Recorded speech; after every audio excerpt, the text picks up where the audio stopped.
Last week, we showed you Brian's exclusive interview with the Department of Homeland Security brand new chief, Kirstjen Nielsen. But why did she choose to go to that area of the border within days of her confirmation, we asked Brian. All right. So and now, Brian Kilmeade reporting for Judy. I asked the Border Patrol agents about what it is like there day in and day out from when it started, when President Trump started, to where we are today. Here's what they had to say.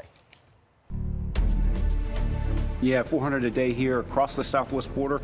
The daily average for the week, the last 7 days, is about 1,300. 1,300. Those astonishing numbers are the reason why newly confirmed Department of Homeland Security Secretary Kirstjen Nielsen spent her first week meeting with the Custom and Border Patrol agents in the Rio Grande Valley Sector. We've heard from the frontline operators that this is where we need the wall.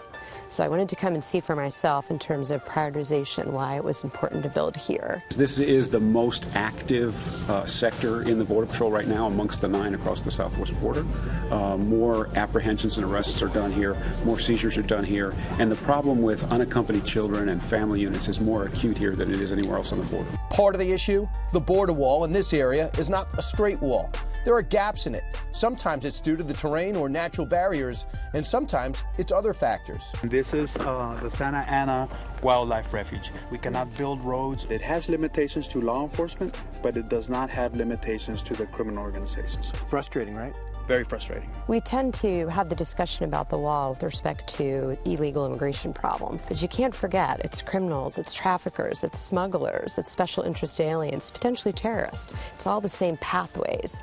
A half mile through this bollard fencing is Mexico, and currently over 400 people are trying to get through any given day, some successfully. How does that number come down again? Congress has to act. They watch what's happening in Congress. They watch what's happening as part of our national conversation. They're watching everything we do and learning from it, finding out how to exploit it. The numbers don't lie. Chief, let's take a look at this. In January 25th, the new administration takes over. The rhetoric is strong, and what is the result in terms of crossings? So this is the number of individual family units and unaccompanied children that are arrested here in the Rio Grande Valley during those time frames. Look at the drop, right? Yeah, it's amazing. It's 45-year low in May. And then what happens?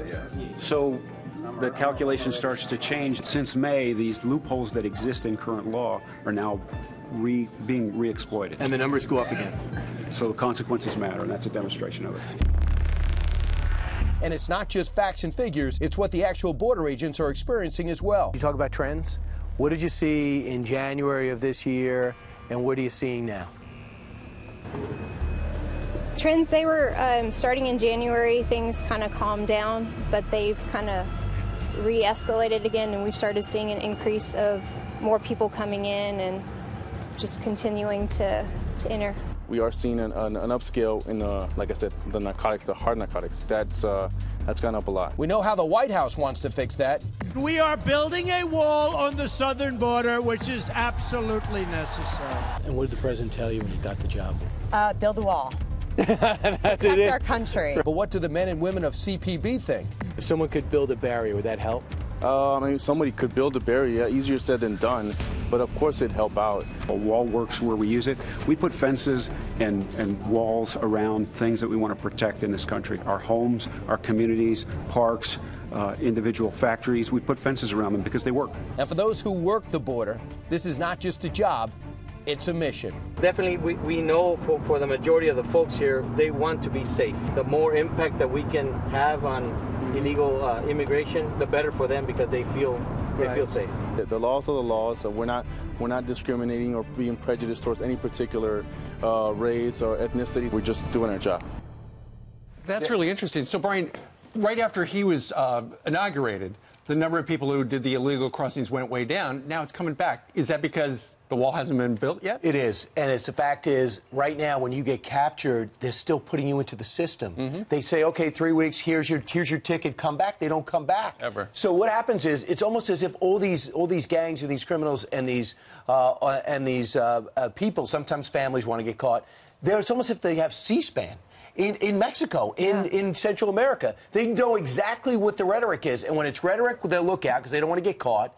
But when you tell people there's going to be no ramifications if you're caught here, let alone if you can get here, then they don't worry about it. They're going to come in, they're going to be all the illegals. So you have to get more courts, you have to have bigger detainment centers, and you got to let them know you're going right back immediately. And most of them are not Mexicans. It goes central and south. Mexico is not the issue. They go through Mexico, but it's not Mexicans. So what surprised you the most? The biggest surprise is the way that they don't want to get caught. If you tell them, if you turn off the magnet, people won't take the risk. The jobs. They don't take the jobs. And if they do get caught, if they know they're going back, they're not going to be able to execute. They're not going to be able to say, I'm going to get this family over here safely. I'm not going to be able to get these drugs over here safely. Also, fentanyl. If you want to stop fentanyl, it's a synthetic drug that's killing our country and destroying our youth. You got to stop it at the border. That's real. If you think this is President Trump or President Obama, it's not. You got to go talk to the border agents.